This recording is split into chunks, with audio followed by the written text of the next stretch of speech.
வானுக்கு தந்தை எவனோ மண்ணுக்கு மூலம் எவனோ யாவுக்கும் அவனே இல்லை அவனுக்கும் தந்தை இல்லை அல்லாஹ் பெற்ற பிள்ளை தானே யாரும்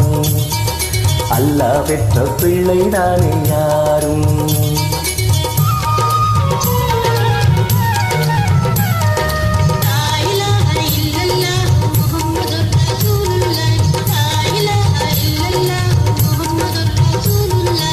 வானுக்கு தந்தை எவனோ மண்ணுக்கு மூலம் எவனோ யாவுக்கும் அவனே இல்லை அவனுக்கும் தந்தை இல்லை அல்லாஹ் பெற்ற பிள்ளை தானே யாரும் அல்லாஹ் பெற்ற பிள்ளை தானே யாரும்